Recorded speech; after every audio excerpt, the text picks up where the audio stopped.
Thanks for joining us. Jared, this was a listener pick, was it not? Right. All right. We were asked to take a look at 1979's Microwave Massacre. Yes. Good mate of mine, actually. Leigh decided to throw it out there that it was on Tubi. His description, he told me it was a horror comedy that was neither. So I sort of knew what I was getting in for. Right, because I didn't. Look, when I saw the cover, I thought, hang on, it might be a bit of shit here. Well, I think I did say to you, look, it could be a real shit fest. Yeah, Hey, look, I am not against the shit fest. I mean, I've wallowed in shit for many times. But there are levels of shit, Jared. It's like, I've wallowed in some double-deckers, but this was a triple. Yeah. Right? Yep. So I think the description was spot on. I was neither laughing nor horrified other than some of the writing and whatnot that was going on. So we'll get there. I've got a lot to say about this one. But first things first, what have you been watching? What have I been watching? You've got a fair list. Got a little bit going on there. I think the last time we spoke, I just wrapped up the Hatchet series. Yeah, I've got a little bit of that. So I knocked over Victor Crowley. I watched. There's another doco that popped up about And One, and it's in amongst that Netflix Untold. Series. Pretty good. Yeah, I think it was better than the other one because it had a few of the guys speaking, and it was talking. And did it talk about the downfall? Yeah, it talked a bit more about the downfall. It also had the founders of the company talking about it too. Which adds another layer because these were a couple of kind of business school graduates, white guys that just like to play ball, and there was some insinuations that perhaps they were exploiting some of the guys, and they sat down and answered questions about that. So it was good. Good Question to see. For you: did it fall over because that sort of stuff just doesn't translate once you? Well, those guys can't translate to the NBA. Well, I think it's more along the lines that it was. Well, it's just running out of gas. Mismanaged. Was it just? Oh, it was mismanaged. I think it was mismanaged because I think it came down pretty quickly after its peak, and I think there was still a place for it. Right. Because to me, I mean, I went to see it twice when they came to Australia, and I used to watch the show and watch the mixtapes and that sort of stuff. It was kind of like Globetrotters in the sense that they were doing tricks, but they were doing it in the midst of a competitive game, and it was good fun. I think there was still there was room for it, and the fact that the professor's still putting up massive viewing numbers on YouTube and stuff like that. Still says there's room for it, right? Okay. But I think it was mismanaged, and the initial guys sold it. One guy in particular, who they said was just a workaholic and was just responsible for designing all their most popular sneakers and stuff like that. He quit. He burned out and just kind of quit. And then the others sold up. Okay. And since then, I think it's gone through about 5 or 6 sets of hands. But I mean, now's the time, right? Now's the nostalgia's obviously there for it because they're putting these shows together, so now might be the time for it to make a bit of a comeback. I'm getting into the Harry Potter series. Okay. Because my kids are sort of going through reading it and whatever. I hadn't watched the past the first one. Yeah, I only ever watched the first one. I saw the second one, absolutely hated it. Yeah. And said that'll do me. Well, I thought the first one was all right. Second one wasn't too bad. Third one was the one I've liked the most so far. Actually had a bit of kind of gateway horror-ish sort of elements to it, which was pretty good. Bit of fun. I watched... fantastic cast in that shit. Yeah. You'll like this one. Cellar Dweller popped up on Amazon. Sean Carbeekler. Yeah. Craftsman? Probably tradesman phase at that point. Working his way. I was still working on the certificate at that point. He's going to tape 2 nights a week. It's one of these ones where it's got an idea that's probably right up the alley of this special effects guru, and the effects are cool. The monster looks pretty cool. All that stuff works all right, but it's pretty skinny on the what it does. Yeah, is this on Tubi? Amazon. Right. Yeah. I think you've still got my password. Just jump on. I've got access. Yeah. I've got access to it. Thank you. Continue. The best one that I had a look at in terms of movies, I think. Well, the surprise package. Was one on Shudder called Saloum. Okay. I believe it's a French one, but it's kind of set in, I think it was Senegal. And it's kind of these 3 kind of army. I don't know whether you would call them mercenaries, but they work as a crew of 3. There's a sort of a Robin Hood aspect. They come in and take out kind of oppressive regime sort of things, and then kind of get out of there. Yeah. And they end up in this place called Salome. It's like a little resort type vibe to it, but very low key. Not a lot of people there. And it sort of twists a little from there. It starts to bring in some character things that were a bit of a surprise, and it takes a little bit of a turn, but it's fucking really well shot. There's some action-y kind of horror-y elements in there that work pretty well. I reckon it's worth a look. Yeah. I quite enjoyed it. And other than that, She-Hulk, I've been keeping up on that. Fun enough. And Cobra Kai. Yeah, I'll go back on to Cobra Kai. Yeah, I think I'm up to episode 7. Can I ask this question about Cobra Kai? Because I'm still loving it. Yep. But do you feel like we need to wrap it up soon? Because I'm seeing some things repeating themselves. Yeah. Daniel's arc across 5 seasons has just been everybody's trying to screw me or set me up or someone's after me. Like there's not much to Daniel anymore. Yeah. There's more to Johnny. Well, definitely repeated elements. I feel the same thing. They're still getting me with some of these. I could still go another season. Yeah, they're still getting me with these like WWE kind of swerves, and they set it up so nicely. Again, I compare it to wrestling because they hold back, these combinations that you start seeing, workout differences and changing teams and shit like that and when they do it, you're right in on it. You're like, I've been waiting for that to happen. But I agree. I think it's getting to a point where they need to. The stuff that I'm enjoying the most this season is the Cobra Kai stuff again. Yeah. Because Silver popped up into things a little more heavily towards the end of last season. And so, but Silver's added a breath of fresh air to the villain roles. Because Kreese was our villain. I also enjoyed Mike Barnes popping up. Yeah, that was cool. That was good. But there's only so much more. Only so many more times they can surprise us with someone. Yeah. Because they've done it with everyone now. Well, pretty much everyone has been in the series. Unless Hilary Swank's looking for a paycheck. Well, you never know. I don't know. Hilary Swank might be looking for something, but I mean, I reckon that would be a nice way to cap it off. Yeah, is to get Hilary Swank to come. But you're right. I could do with a lot less. But because she played a main role, she probably wouldn't be that interested in bringing that back. You know what I mean? Yeah, I could do with a lot less Daniel this season. Yeah, and I could have done with a little more of the heading to Mexico. Yeah, that would have been cool. It wrapped up pretty quickly. I don't know whether it was over in an episode or 2. Yeah. I actually think I would like more from the girlfriend, the one who won the title and got Silver set her up. Yeah. There's something there, but they just continue to swerve away from her, which is wrong. She's got that sort of angry, something's not right here, but I can't leave. And then the last bit I got to is obviously her discussing it with somebody, and obviously, I don't want to spoil it. But, yep. And I like the way that comes in. But I just feel like she's sort of being shipped to the back, which I think is a mistake. Yeah. I actually think you put her to the front. Yeah. I thought there was going to be more of that, but I agree. But yeah, still enjoying it. It's still a hell of a lot of fun. Yeah. Johnny is still just piss funny. King shit. I love it. They talk to him. Oh my God, he's doing Uber work. Yeah. Going around like an asshole. She goes, "Can you put on some Billie Eilish?" Yeah. And grabs the tape, it's got Billy Idol. I was like, they're talking strategy. She's like, Daniel's wife is like, "Johnny, strategy's not your strong point. You're more of a blunt instrument." And he's like, "Thank you." And I do like the idea of bringing in the guy from Karate Kid 2, coming back with Daniel. I like that idea, but then I don't feel they used him well enough either. Yeah, well, where I'm at, he's still... Because Daniel's moping around, Silver's after me. Yeah. And Silver is, and I like that idea that Silver's kind of getting in his head and stuff. But it just feels like we've been down this road. Kreese did that to you too. Like, yeah. You can't be that stupid. I'd be like, fuck off, Silver. Yeah. Yeah, no, Daniel is an easy get, isn't he? Yeah, mate, he will take the bait at any time. Absolutely. What else? Anything else? No, that was it. Okay, I went through Cobra Kai. I'm up to about episode 5 or 6. Mm-hmm. We went to the cinema to see The Invitation. Yeah. Horror Nights. Yeah. Nah. Oh, I heard it was all right. Nah.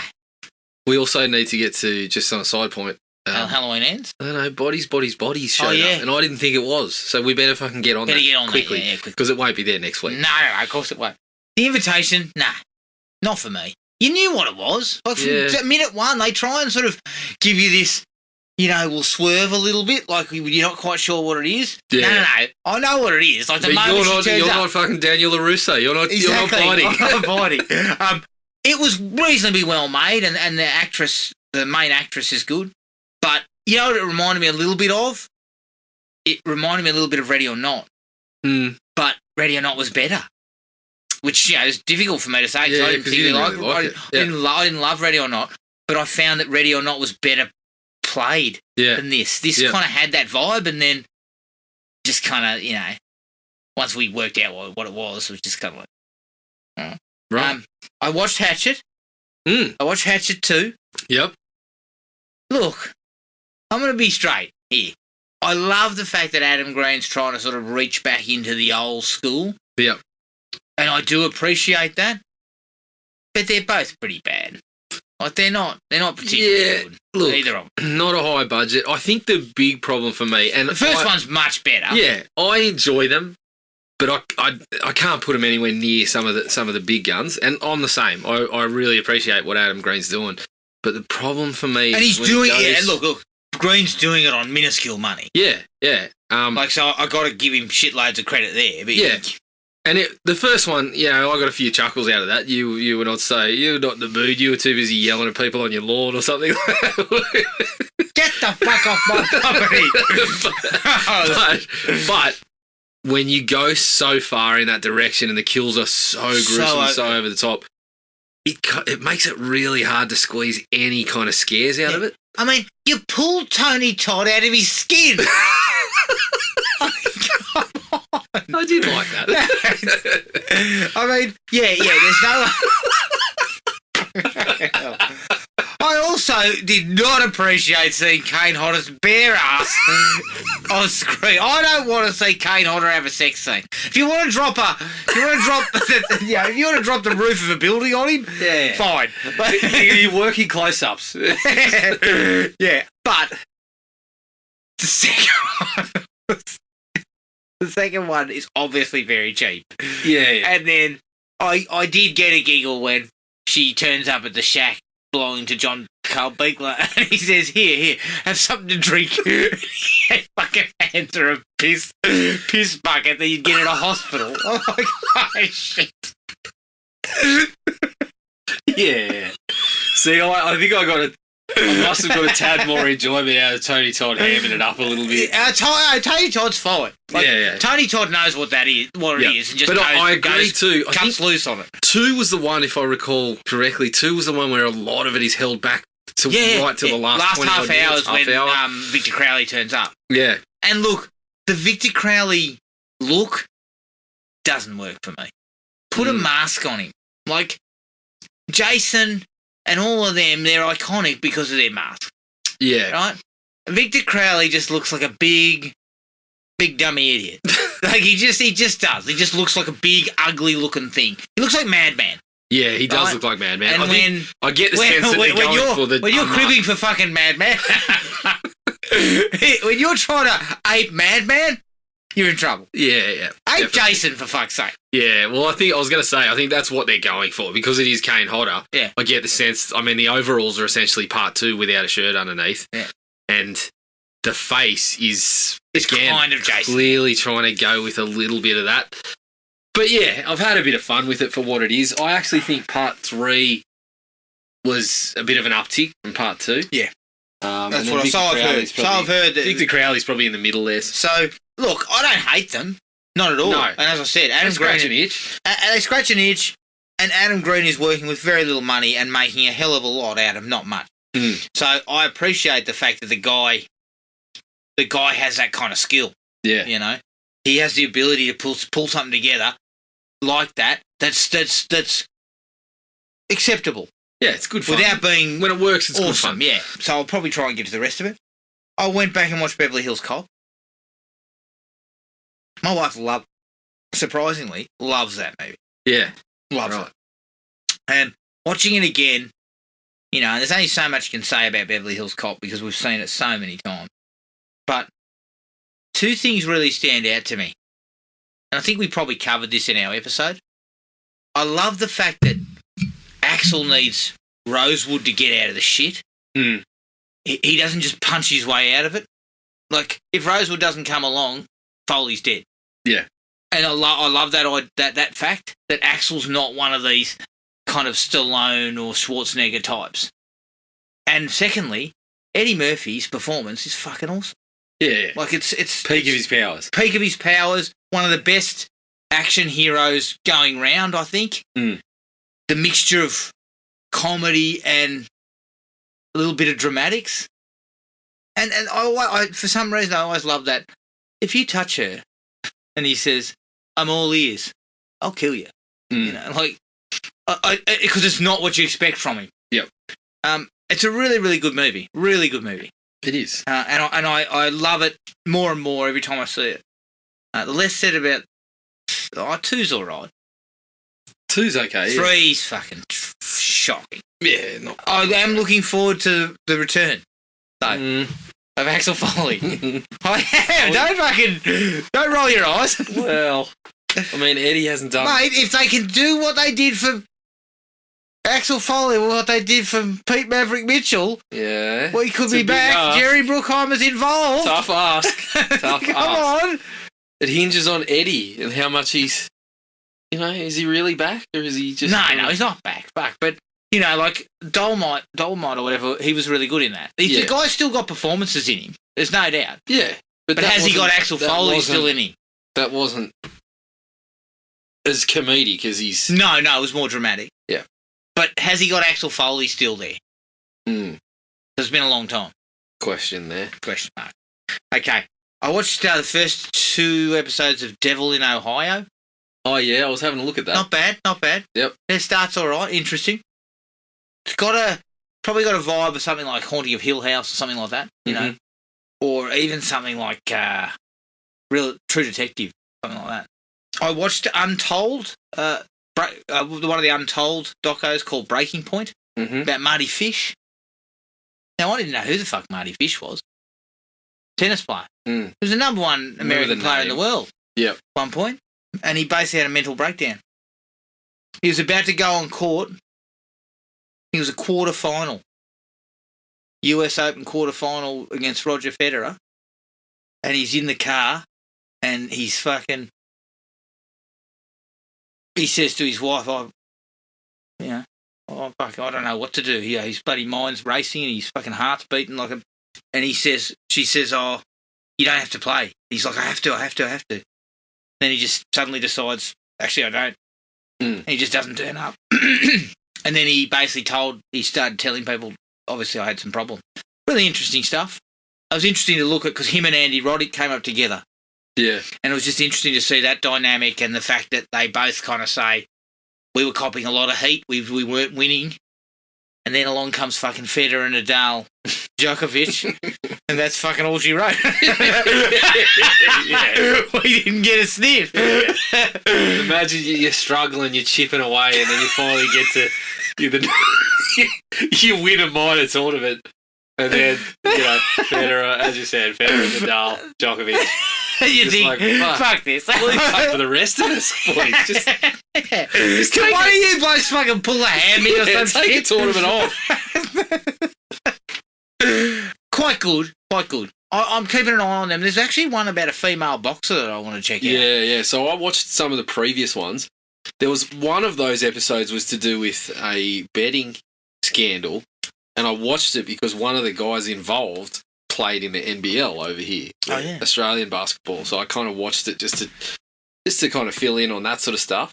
Was it good? Yeah, it was pretty solid. But there's also the episode with about Tim Donaghy, yeah. So it's good stuff. Yeah, I like it. I like the fact that they're kind of pulling them. And of course, the Malice in the Palace episode. Yeah, that was a good one. And the last one for me was we watched The Last Boy Scout.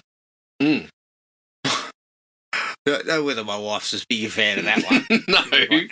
Well, we did point out that it's not very misogynistic. I mean, it's very. It's boys' club, big time. But it was piss funny because I love that joke where he goes, I'd forgotten it totally. there's a thing called a razor. And Willis goes, too risky. I start thinking about you and slash my own wrist. I was just like, that's a fucking ripper. And then I actually went back and found the script to see if it was different. And it is, as it goes along further along, once you get past the death of Corey, things change a little bit in the script. But there is a piss funny moment in the script where he's explaining that Corey and Jimmy are having sex. And then it just, below it, he goes, I'm not going to explain this. Like, I'm not going to write this out for these reasons. A, what I think of sex is up to me. B, I can't remember what the second one, and C, my grandmother reads some of this stuff, and then it says below it, in brackets, I think we lost her at the forcible blowjob in the jacuzzi.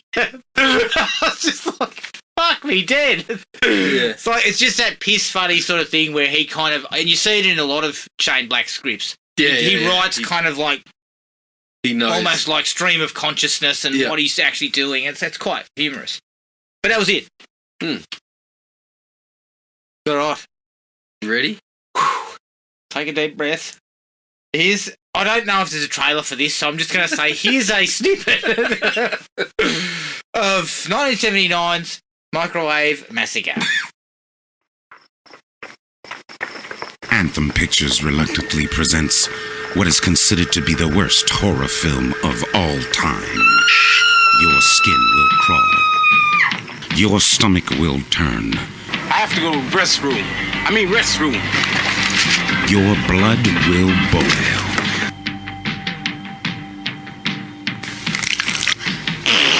Dining will never be the same. It's full cordon bleu. I never tasted anything so unique. It's delicious. Dismemberment. Death. Oh, man. Distastefulness. My hemorrhoids. Microwave Massacre. This is it, May. You're a walking contraceptive. Say, you look so much better in the dark. I've told you 1,000,000,000, billion, trillion times. You are what they eat. I know I'm gonna be sick.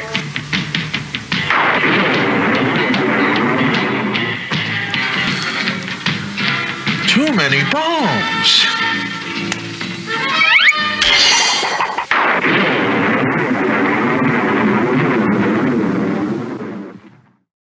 Microwave Massacre from 1979. I believe it was actually made in 79, but released in 83, Jared. I wonder why.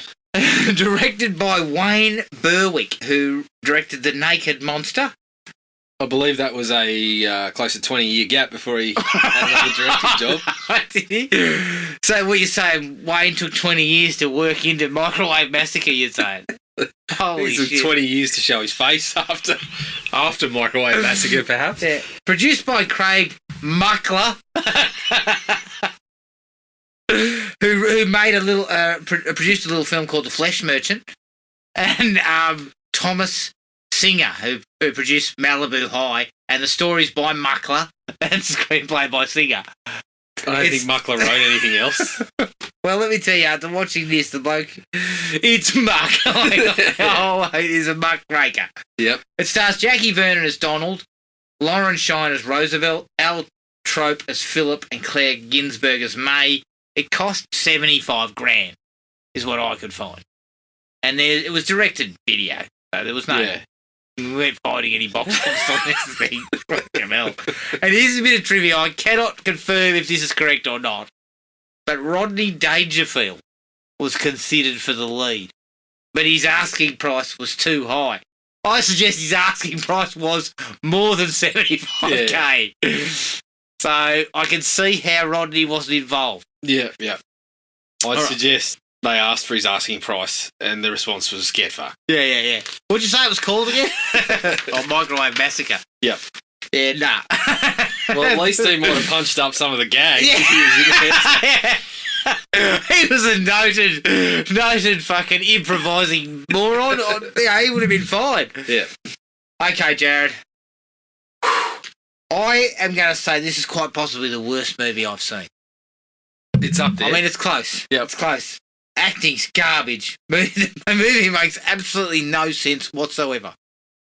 Like, look, the Tubi copy was not good. Did it go back and forward and forward and back and, like, repeat itself a few times? No, mine was okay. Right. Now, sometimes I do get that on Tubi. Honestly, though, that means I had to watch an extra 5 minutes of that shit because it kept going back and forth. It's meant to be sort of comedy, but it's not funny at all. I think this is the lowest point of the podcast. In our podcasting careers, Jared, this is the lowest point. Yes. And I'm going to go straight down the line, 0. 0? 0. 0. Yeah. This is at the bottom of the toilet with Freddy's Dead. I would have Freddy's Dead every other week. No. I could not have that. Oh, man. What do you think? Yeah, I am going to see Leigh very soon. I think I'm going to have a couple of words about it. Well, you might have to kick him in the nuts. No, I know. I think he knew exactly what. Oh, yeah. Look, this was. No flies on Leigh for this. I don't know what it fault. says about me, but I think he knew this was in my wheelhouse. You're like LaRusso. You'll fucking take the bait on anything. But yeah, it's. So, this is my problem with. Sometimes the old undiscovered gem stuff is great. Someone, brings up a movie. Yeah. That, was overlooked, gets forgotten, and you get the special edition Blu-ray from Shout Factory or something, and you're fucking grateful for it. But then, in the age where the internet has just overloaded us with so much info and so much content and whatever, everyone's got to have one of these. And so the result is that a movie like this gets a fucking 2-disc Blu-ray edition. What could possibly be on disc 2? No. I don't. All the good stuff. No, it can't be. But it's the whole thing is a shambles from start to finish. Leigh pretty much summed it up in just that couple of words, that it's the horror of the comedy and it's neither, basically. Neither of them, yeah. The comedy, every single line in the movie appears to be written to try to drop a gag. Like, there is stacks of attempts at gags, and the strike rate is shockingly low. It's fucking agonising to watch because they're awful. As you said, I got a single laugh, and it wasn't from one of the lines of attempted gags. It was just it was there. It was just someone in the run of it. Was it one of them? It was the drunk bloke falling off the chair. Oh, it was a bit of slapstick. Yeah. Look, but who doesn't laugh at that? Honestly, I have laughed at some absolute shit my time. Yeah. But if someone falls over, I laugh. It's like someone getting hit in the balls. Exactly. But yeah, the effects are awful, so you can't get any of that. You can't even be sort of revolted? No, you can't get any of the gore. You can't get any of the... I mean, they don't even attempt to set up any scary sequences. It's just... I don't know what they were going for, really. And as you said, some of the... All right, well, we'll get really into the weeds, but I think I'm going to do it too. I think this is my first ever zero. It was awful. It was only, some 75 minutes? 75? Thank Christ. I don't think I could have taken it any longer. I was struggling after 20. I was struggling after 5. After 20 minutes, I was just like, what? Why am I watching this? And then nothing had happened in that 20 minutes. So it was a hard one. All right. Any likes? I've got one. Yeah. Look, I've got... If you tell me you got more than one. No, I've got 3. But they're all minor little points. A couple of them I can't give the filmmakers credit for. Number 1, the conversation between the drunks at the bar. I mean, one bloke's rambling and then the other bloke, he looks at the other bloke falls off the chair. I giggled. I laughed at that one. Look, I still got something out of that too. Also at the bar, I don't know if you saw it, but there was a Lowenbrow sign. That's fitting. Yeah, you said we've all been there. That's right. I felt like a couple of Lowenbrows after, I needed something to get through. I was desperate to scull a Lowenbrow just to get through it. Yeah, and the only other line in the whole movie that got a bit of a titter out of me was when the wife says to says to our I don't even know what to call him. We can't call him a hero. We can't call him barely a lead. I don't know what to call him. But she says to him, "You're a walking contraceptive." I was like, "That's a fair insight." Correct. Considering he was a fat slob. I think she was right. Okay, I had one bit. That was it. The opening shot of the head in the microwave was kind of creepy. Yes, it did look a bit like. Oh fuck! I don't want to go making comparisons. Texas Chainsaw. Yeah, it looked a little bit of something like that. There was the one time where the effects looked a little bit, looked reasonable. So yeah, I'll agree with that. Not half a star's worth though. No, God no. God no. Dislike. Let's go. Let's go. Absolutely awful, the acting. I mean, acting. There's not a single good acting performance. This in there. crew, as I said to you when I first came here today, would not get interviewed for a job at Dracula's. No. You would never get the interview process. No. You would be weeded out beforehand. Your resume, they'd go, nah. Yeah, thank you. And drop it in a bit. Yeah, you can hand me a I mean, the person that wrote on their resume, McDonald's, works at McDonald's, would get the interview first. That? You worked at McDonald's? Holy shit. I mean, you had one job.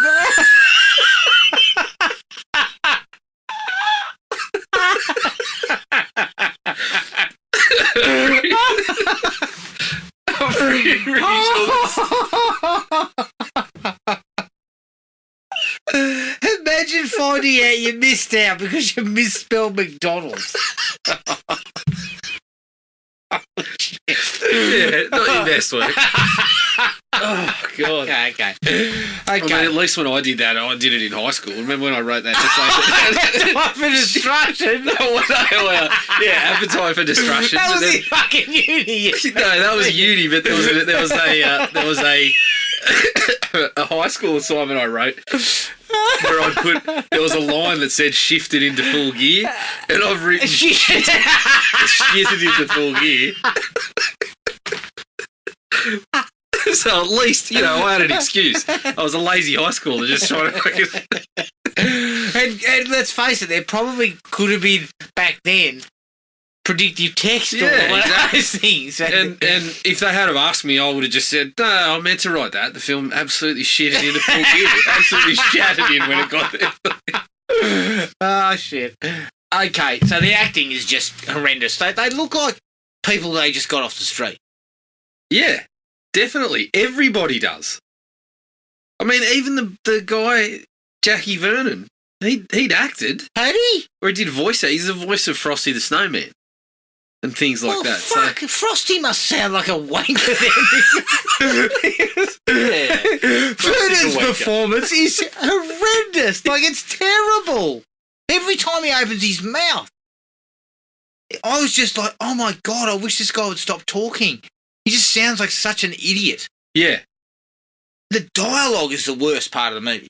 Yeah. There is absolutely nothing to cling to. Nothing. Well, there's no story. There's the I mean, you can't get a fucking baloney sandwich, so you kill your wife? You don't even get the treatment.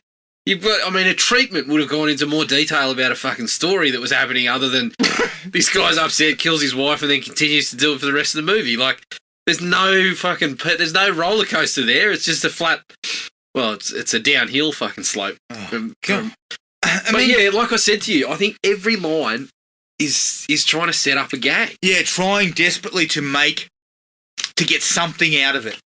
And that's why I think it's more pitched to the comedy crowd. Yeah. And obviously, was Vernon a stand-up? Yes, I think so.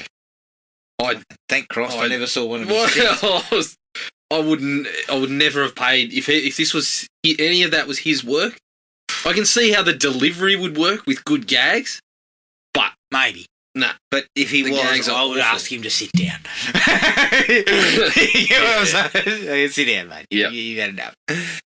It's unfunny. It never sort of strikes any kind of chord with anything remotely amusing. No, I mean, it starts off, the first couple of minutes, you're thinking, I'm going to get some real kind of, there's going to be some moments of hilarity. Pieces like, hilarity. Hilarity where it's just not as supposed to be as funny as it is. No, you couldn't even get that. That feeling, dries up very quickly. You give Pieces 1 out of 5 for filmmaking. Yeah. But you give it 5 out of 5 for fun. Like, yeah, absolutely. Like, I could watch Pieces any day of the week. Yep. And laugh my ass off constantly. Yep. I love Pieces. Yeah, it's gold. I love it. This, I cannot get behind any of it. No. The misogyny. Shit. I mean, minute one, a woman's got a pair of tits shoved through a wooden board. Yeah, but how did she get there? A random bloke on the street grabs her on the arse and she fucking falls into the... Yeah, but the funny thing is, and I couldn't quite work this out, but she falls forward, tits in there, and then they keep cutting to the background and she's going, ooh, ooh. And sort of humping the... That's why I was just like, what? What's happening? Yeah, I didn't know what was happening. But then we ratchet that up to fucking 12 when these two fucking bozos, one of them stands up and goes, oh, I've got to go to the restroom. Yeah. And I'm thinking... What are we doing here? What are we doing? One guy runs over there like his fucking dick's on fire. You'd swear he'd never seen a pair of tits in his life. Yeah. And he's charging out of his hands out. Hands out. Like, it's like, oh, dude, what?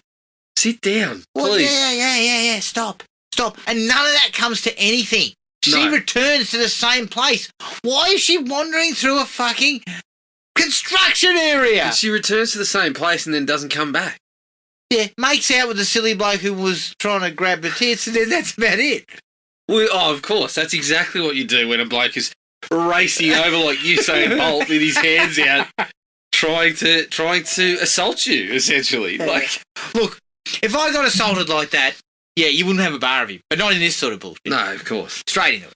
Yeah, that's just one part of that. Of just a cavalcade of this misogynistic treatment. The way he treats his wife. Yeah. I mean, the woman's trying to cook you decent feed. Yeah, have some respect. Stop bitching about it, you fat Be grateful. prick. And he's whinging because he wants a fucking bologna sandwich. Well, it takes 2 seconds to whip that up. If you want that, go to the kitchen. You can do it yourself, you lazy prick. Get in the kitchen, get 2 slices of bread. If you don't want to, you don't even have to butter it, you lazy prick. Just it'll still only take you a minute and a half to do it if you want butter. You fucking cock. You do realise that bologna is something that you walk up to the delicatessen and go, can I have 200 grams of bologna? Or in my case, Darren, in my case, 2 kgs.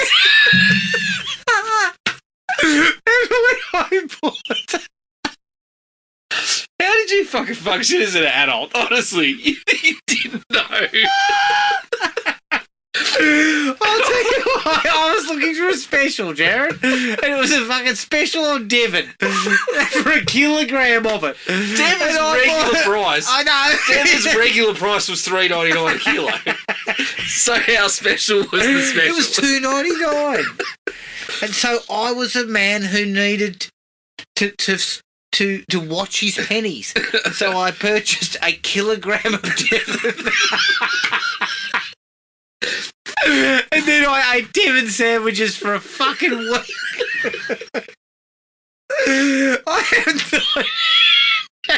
I have not eaten Devon since. Oh, wow. I'm going to be totally honest, too. I got fucking bunged up by Devon. I was eating it that often. Look, as somebody who spent a little bit of time employed in a deli... You were employed in a deli. I was employed in a deli. I found out whilst I was doing that Devon is also light by meat standards, so a kilo of that... It's massive. I know. I remember it used to come in these 2 kilo rolls. The thing was like a fucking bat. So I had half a bat's worth. Yeah, you had half a bat's worth. You fucking idiot. Look, every time I fucking open my mouth on this podcast, I do wonder, how did you get through your fucking teens into your 20s? And I'm surprised every day, Jared. So am I. Fuck you. All right, let's get off me now. Let's get back to this bullshit. Okay, the microwave. Did you have to buy the kilo, or was it just on special? Buy the kilo. Oh, look, did I have to buy it? No. Did I want to buy it? No.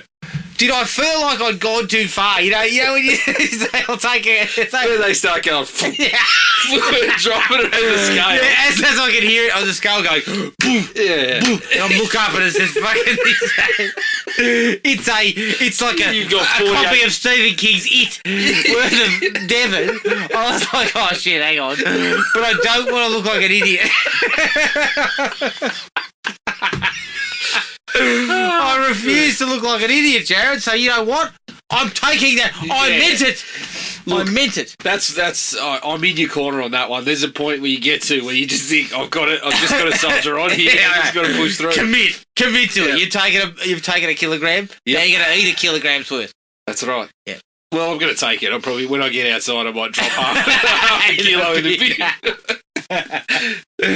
All right, okay. The fucking microwave looks like a fridge. It's gigantic. It's the world's biggest. In an era where not everyone had a microwave either, the fucking thing is, it takes up more room than the fridge. I don't know about you, Jared, but I'm just using the oven.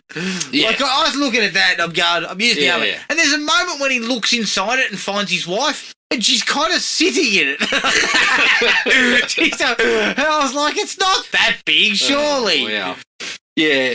When you see that in the store, you say, do you have anything more compact? Yeah, exactly. It's 1979. We have nothing more compact. Yeah, in fact, a microwave's barely being used. Right. I'll stick with the stove in the oven for the next 5 years. When they get more compact, call me. Yeah. Yeah, I'll be back. Yeah, that was... it was massive. Like, it was scary when they first showed it. I was just like, is that really a microwave? Yeah. Early on, what's going on with the music? We're in a bar talking about how shitty your day is and all that sort of stuff, and in the background there's this song... It sounded like a disco take on bloody... I don't know, like Eyes on Springfield or something. It was like this kind of disco... And I'm like... We've got this bloke pissing and moaning about his fucking baloney sandwich. We've got these other two morons yabbering on the two drunkards, one who's now on the floor, and the barkeep telling everyone, you're all a bunch of scumbags, basically. Get the fuck out of my place. Also, Jared, if I ever went to a bar, and I went to a few bars. I'm going to be honest, I went to a few fucking bars in my day. And, I mean... You might have been the bloke that was on the floor a couple of times. Oh, definitely. I believe I was thrown down the stairs at Pandora's one time. Jesus Christ. Yeah, look, I lucky you landed on your kilo of Devon. It wouldn't have hurt anything at all. You would have bounced back up. What they do? I was so pissed. I was like a baby. You know how babies don't flinch? Yeah. I just landed face. You just got to see it coming and just don't react at all. But I've been in a few bars, Jared. Not once in my time have I spoken to a barman who has then proceeded to tell me about his fucking hemorrhoids. Because I'm shooting him out. Yeah. If he says to me, listen, I've got a massive bunch of grapes hanging out of me. Right, mate, get us a fucking beer and shut up. I wonder if Shooters are still open. I'll see you later. Yeah, mate, I'll head down to the bin. Yeah, it's the bin. The lighthouse. Lighthouse there, yeah, Charlton's. Cahoots. Cahoots.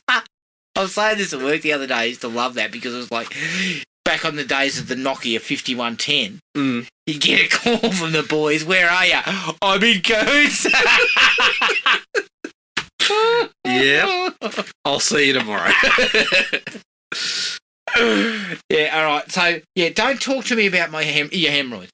I'm not interested. Nah. Like, there are things that are off limits. I mean, I was preparing to just continue to sing. It's like if you're the barman and you lean across and you drop a whiskey straight in front of me and then go, oh, sex life. This is fucked. Yeah. Too much information, mate. As I said, I was preparing to just prop this bar up all night and sing pint after pint. You probably cost yourself about $100 worth of business now, you silly bastard. You sent me to the bar full of bloody hoity-toity types next door. Yeah. Right? Look, too much information, mate. Much too much. I am not drunk enough. Never am I drunk enough to listen to your shit. Yeah. Like this. Wait till I've had 5 or 6 schooners. Yeah. Then It'll look like I'm listening, but I won't be taking anything in. Hey, I might engage in this conversation if I've had too many. Jesus Christ. Yeah, look, then later I am not, it's not like I'm not a scumbag. You might even compare later on. Yeah. You think that's bad? Have a look at these. Oh, man. Oh, for Christ's sake, stop. Stop it. Let's move on. The back and forth between the husband and wife is probably the low point. Oh, absolute low point. All of the dialogue and the...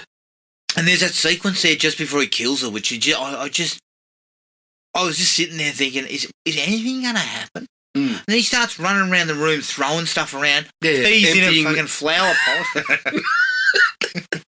Empties the bloody the vacuum cleaner.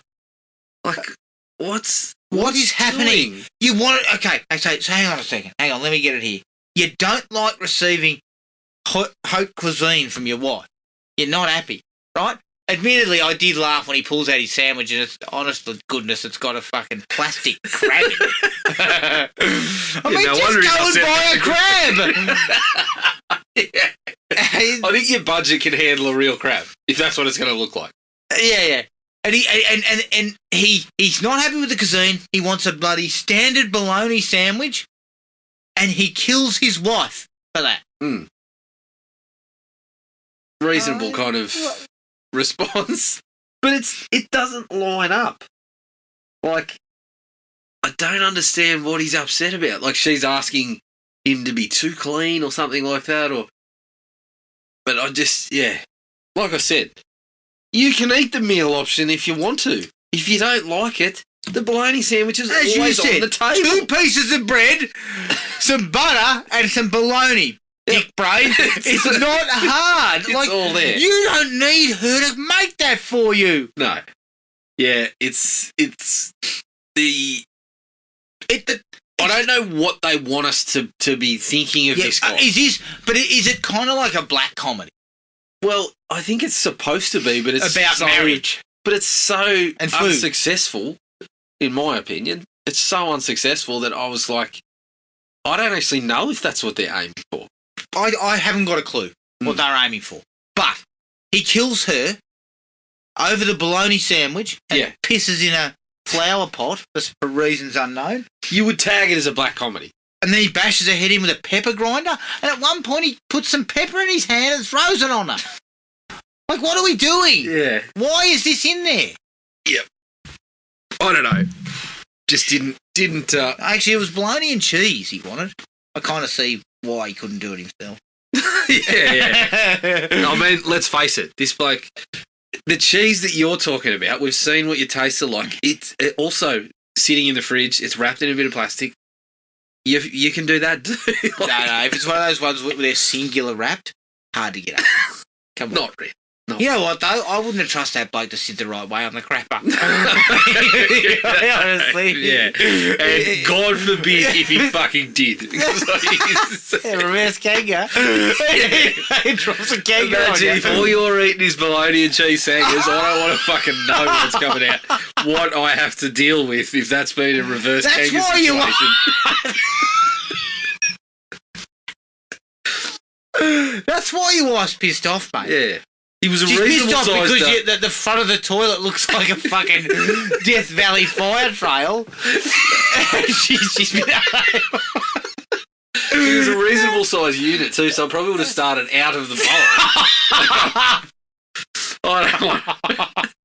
So I can see why she's upset when you get home. No, your mother's upset, of course she is. Okay, let's move on. Then we come back after he hasn't killed her yet, has he? That's right, I've got to backtrack here. He is eating dog food on his bun. Yeah. Take the bologna, put it in the middle, and put the cheese on top. I mean, it's more effort to open a can of dog food. Exactly, because they didn't have those rig pulls. You're not making sense to me here. Christ. Dog food is not tasty. No, I can't comment from experience, but I don't imagine I'd be I once ate a dog biscuit. You know, one of those chocolate biscuits. As a dare? I don't know. I think I was desperate. Or did you head to the supermarket and ask for chocolate-covered biscuits? Take the dog biscuits and then once again, you committed. They were special. Yes. Picture the penny. No. What I think now, I don't like to admit this because I may cut this out. Knowing me, it was because I was desperate for a chocolate biscuit.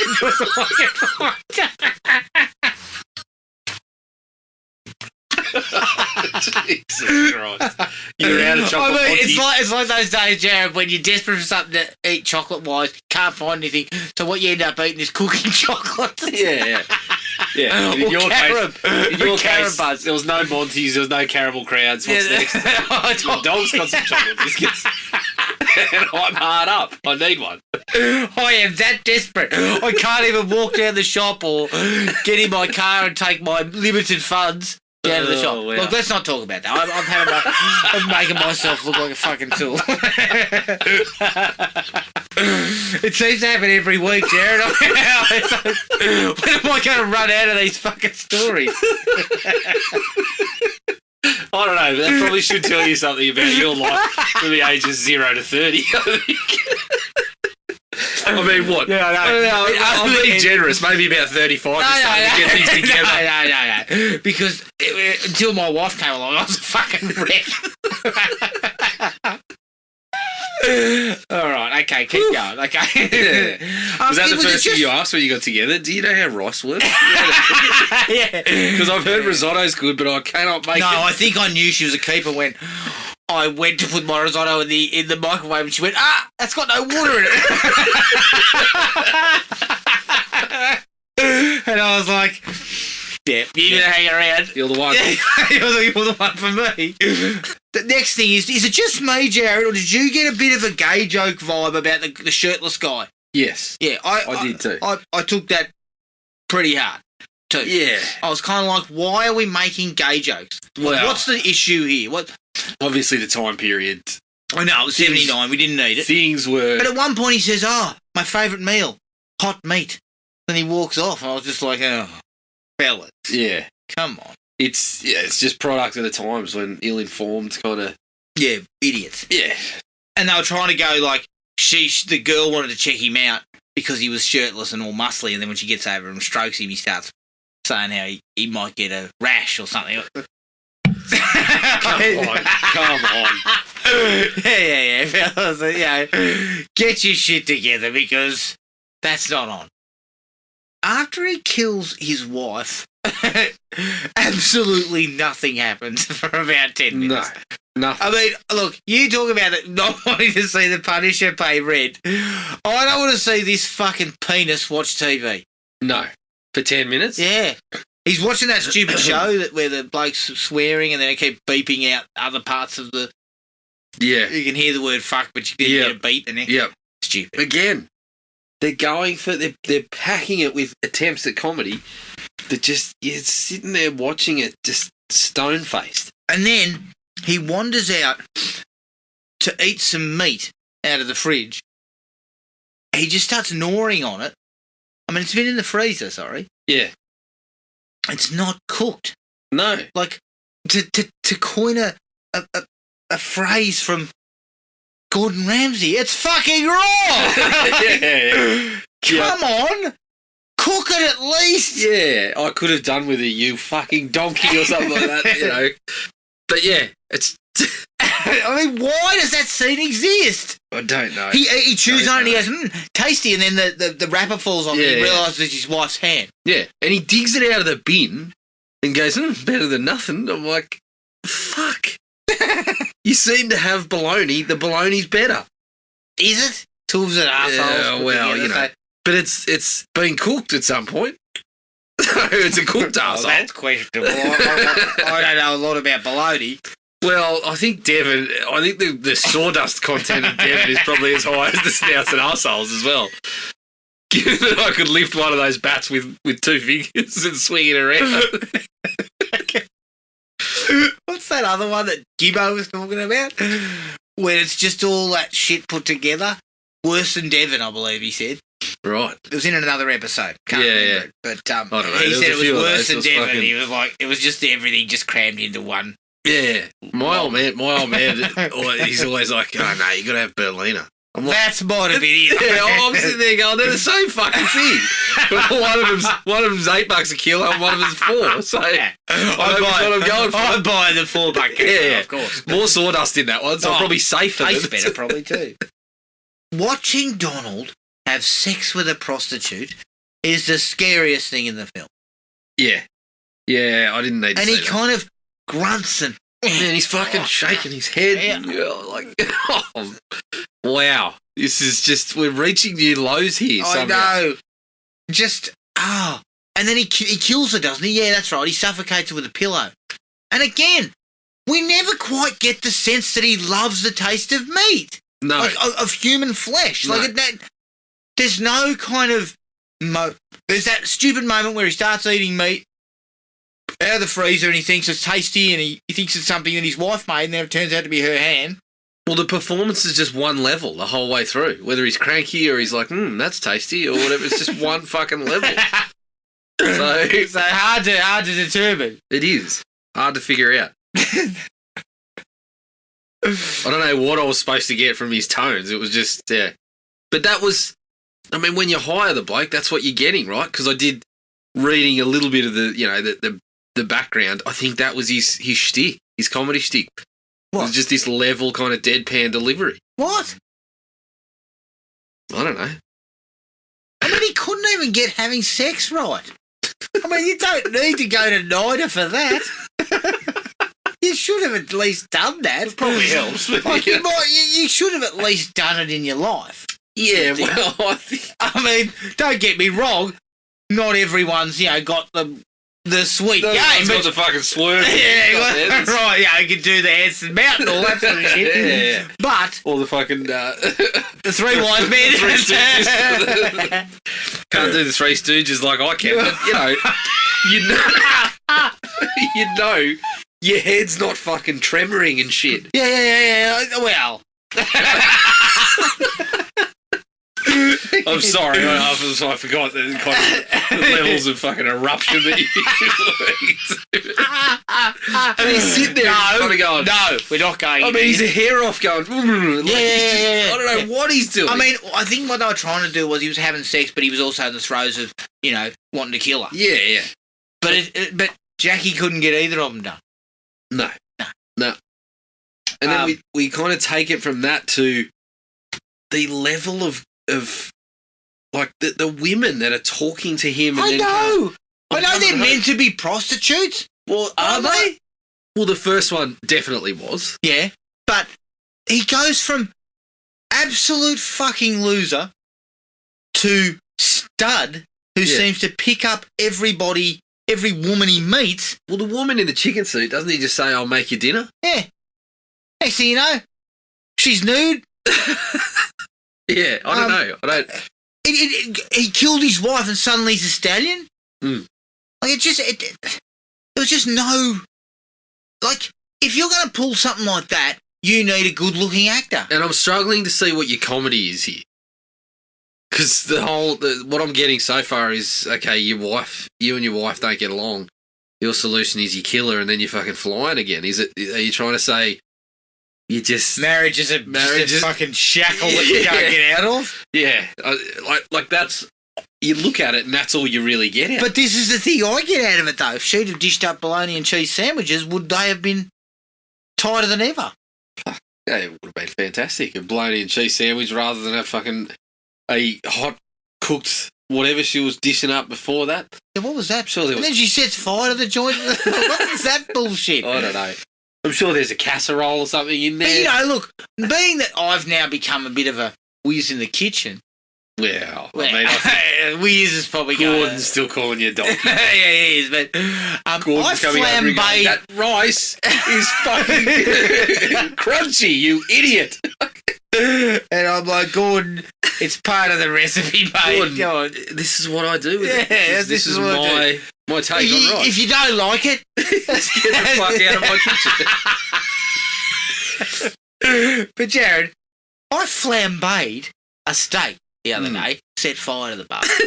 Yeah. It was fantastic. Yeah. It was awesome. Yep. I love doing that sort of shit. I used Now, to, if I used my to wife... get if a little I- bit of the brandy and fucking set fire to it and shit like that. I had one the other week. It was you were because the flambe one is that I don't know if that's the right way to say it, but being a whiz in the kitchen, I just You're such a you are. I think it's basically flambe. You're the closest to Gordon Ramsay I know, so I'm taking that as correct.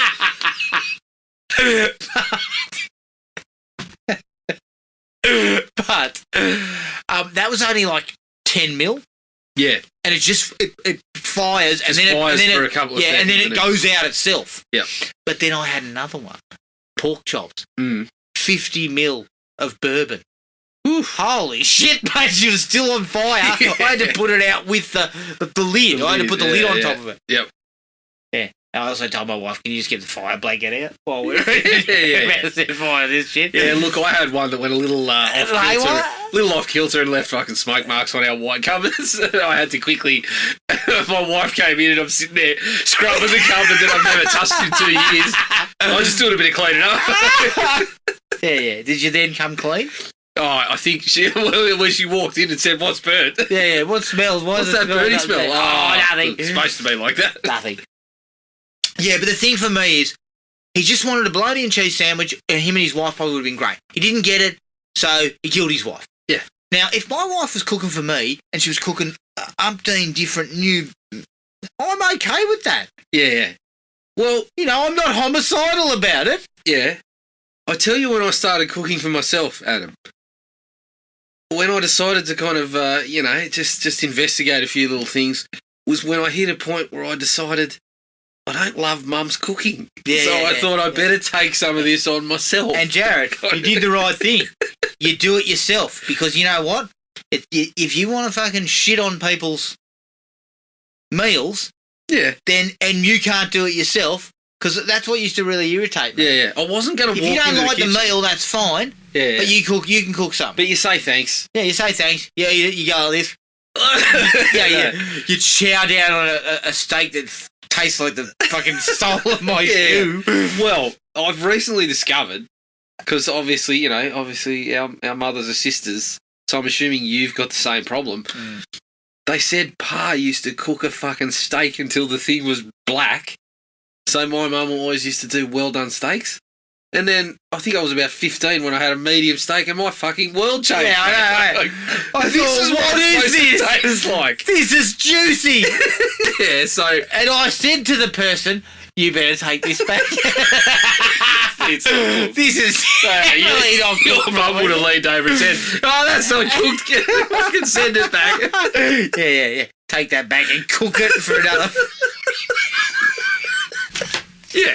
Cook it for another 40 You're minutes. working in a kitchen and you don't know that should be still on the grill for the next 10 to 15, you idiot. But yeah, I wasn't going to walk in and say to Mum, "I think bolognese is supposed to have some tomatoes in it somewhere." I just went and cooked one myself. Yeah, Like, exactly. And the way sometimes to just sort of tease it out is you cook for everybody.